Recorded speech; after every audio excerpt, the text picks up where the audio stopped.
নির্মাণাধীন রাম মূর্তি আর তাকে কেন্দ্র করে উত্তাল রাজনীতি। তীব্র উত্তেজনার মুখে শেষ পর্যন্ত মন্দির কমিটি মূর্তি নির্মাণ স্থগিত করতে বাধ্য হয়েছে। রামের বিগ্রহটাকে স্থগিত ঘোষণা করছে। কিন্তু প্রশ্ন হচ্ছে, মাত্র 28 ফুটের একটি রাম মূর্তি নির্মাণ কি আসলেই দেশের সার্বভৌমত্বের জন্য হুমকি, নাকি এর পেছনে কাজ করছে গভীর এক ভূরাজনৈতিক মনস্তত্ত্ব এবং গুজবের রাজনীতি? রামুতে 100 ফুটের বৌদ্ধ মূর্তি কিংবা নাটোরে 48 ফুটের মাদার মেরির মূর্তি যদি সম্প্রীতির প্রতীক হতে পারে, তবে গাইবান্ধার 28 ফুটের রাম মূর্তি কেন সামাজিক অস্থিরতার কারণ হবে?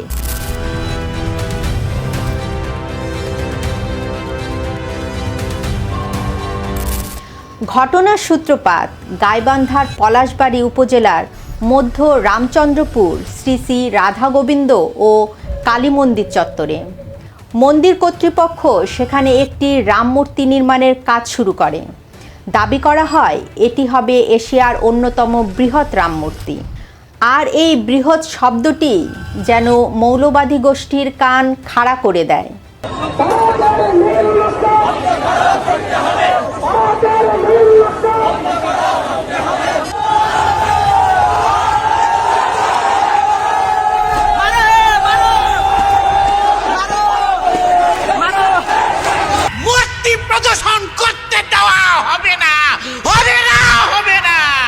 সামাজিক যোগাযোগ মাধ্যমে মুহূর্তের মধ্যেই ছড়িয়ে পড়ে নানা গুজব ও সমালোচনা।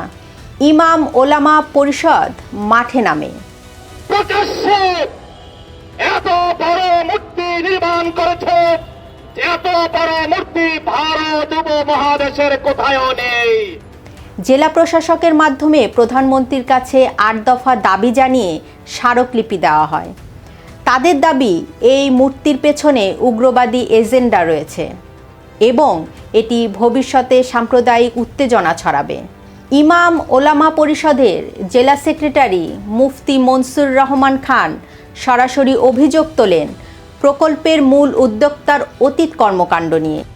পরিস্থিতি বেগতিক দেখে পারস্পরিক সৌহার্দ্যের প্রতি সম্মান জানিয়ে মূর্তি বানানোর কাজ স্থগিতের ঘোষণা দেন মন্দির কমিটির উপদেষ্টা শ্যামল কুমার মহন্ত।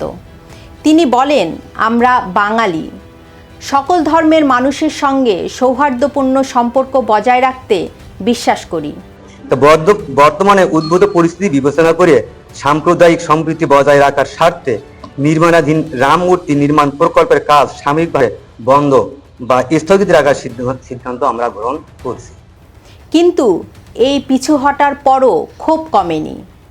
ঢাকা রংপুর মহাসড়কে মানববন্ধন থেকে আলটিমেটাম দেওয়া হয়েছে 72 ঘন্টার মধ্যে এই মূর্তি সম্পূর্ণ অপসারণ করতে হবে। আমাদের এই রংপুর বিভাগকে বাংলাদেশ থেকে বিচ্ছিন্ন করে ভারতের একটি অঙ্গরাজ্য করতে পারে, সেই দায় তারা চালাচ্ছে। রামের মূর্তির কার্যক্রম এগিয়ে দিতে চান, বাংলাদেশে আগুন জ্বলে উঠবে, সেই আগুন নিভানোর ক্ষমতা কিন্তু আর কারো থাকবে না।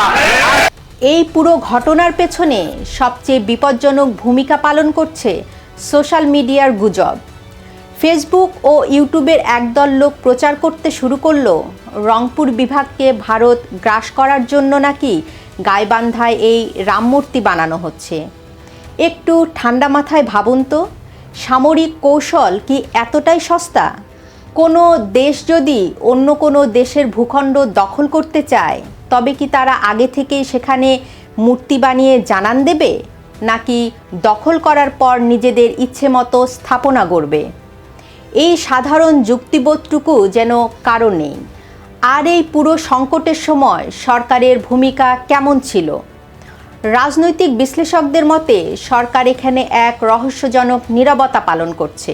সংখ্যালঘুদের পাশে দাঁড়িয়ে তাদের সাংবিধানিক অধিকার রক্ষা করার চেয়ে কট্টরপন্থীদের শান্ত রাখাকেই হয়তো প্রশাসন বেশি নিরাপদ মনে করছে।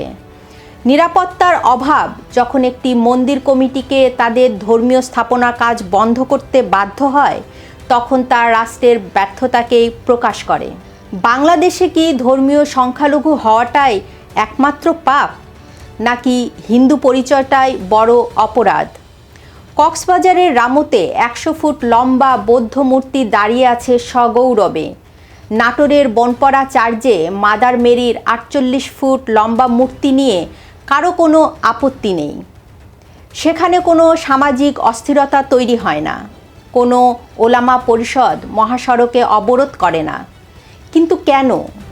এর উত্তর লুকিয়ে আছে আন্তর্জাতিক ক্ষমতার ভারসাম্যে। রামুর বৌদ্ধমূর্তি নির্মাণে প্রত্যক্ষ বা পরোক্ষভাবে সহযোগিতা ছিল চীনের, আর নাটোরের চার্চের পেছনে রয়েছে খোদ আমেরিকার অদৃশ্য ছায়া। বাংলাদেশে যে কোনো রাজনৈতিক দল বা কট্টরপন্থী গোষ্ঠী খুব ভালো করেই জানে বৌদ্ধ বা খ্রিস্টানদের ওপর আঘাত এলে বেইজিং বা ওয়াশিংটনের যে ধমক আসবে তা হজম করার ক্ষমতা এই রাষ্ট্রের নেই। মিয়ানমারে রোহিঙ্গা মুসলমানদের ওপর গণহত্যা চললে কিংবা চীনের উইঘুর মুসলমানদের ওপর নির্যাতন হলেও এই গোষ্ঠীগুলোর অনুভূতি তখন নাড়া দেয় না। তাই খ্রিস্টান বা বৌদ্ধদের গায়ে ফুলের টোকা দেওয়ার আগেও তারা 100 বার ভাবে। কিন্তু হিন্দুদের বেলায় হিসাবটা সম্পূর্ণ আলাদা। হিন্দু সম্প্রদায়ের এই অসহায়ত্বের সবচেয়ে বড় কারণ যদি বলা হয় স্বয়ং ভারত, তবে কি ভুল বলা হবে? বাস্তবতা হলো চীন বা আমেরিকার মতো ভারত কোনো শক্ত অবস্থান নিতে পারে না। বাংলাদেশি হিন্দুদের ওপর যখনই কোনো হামলা হয় তখন দিল্লি থেকে একটি কূটনৈতিক উদ্বেগ বা বিবৃতি আসে, ব্যাস ওটুকুই। ভারতের এই দুর্বল অবস্থানের কারণে বাংলাদেশের হিন্দুদের সুরক্ষার চেয়ে উল্টো তাদেরকে ভারতের দালাল হিসাবে চিহ্নিত করা হয়। ভারতে যখনই কোনো মুসলিম বিরোধী ঘটনা ঘটে তার খেসারত দিতে হয় বাংলাদেশের নিরীহ হিন্দুদের। অথচ ভারতের মুসলমানরা এই দেশের নাগরিক নন, কিংবা এদেশের হিন্দুরাও ভারতের ভোটার নন। অথচ এদেশের হিন্দুরা হয়ে উঠেছে সফট টার্গেট। কট্টরপন্থীরা জানে এদের মারলে বা এদের সম্পত্তি দখল করলে কোনো পরাশক্তি যুদ্ধজাহাজ পাঠাবে না, কোনো আন্তর্জাতিক নিষেধাজ্ঞা আসবে না, বড়জোর ভারতের একটা মৃদু বিবৃতি আসবে যা দুদিনেই মিলিয়ে যাবে। সীমান্তের ওপারে ভারত নামের একটি রাষ্ট্র আছে বলেই এদেশের কট্টরপন্থীরা হিন্দুদের সবসময় সন্দেহের চোখে দেখে। অথচ এই প্রতিবেশী হিসাবে ভারত যদি না থাকতো তবে হয়তো এদেশ থেকে হিন্দুদের এভাবে দলে দলে দেশ ত্যাগ করতে হতো না। একটি স্বাধীন ও সার্বভৌম রাষ্ট্রে প্রতিটি নাগরিকের সমান অধিকার থাকবে, এটাই ছিল আমাদের স্বাধীনতার মূল চেতনা। গাইবান্ধার পলাশবাড়ি ঘটনা কেবল একটি রাম মূর্তির বন্ধের ঘটনা নয়, এটি মূলত আমাদের রাষ্ট্রের দুর্বলতা এবং হিন্দুরা যে কতটা অসহায় তারই বহিঃপ্রকাশ।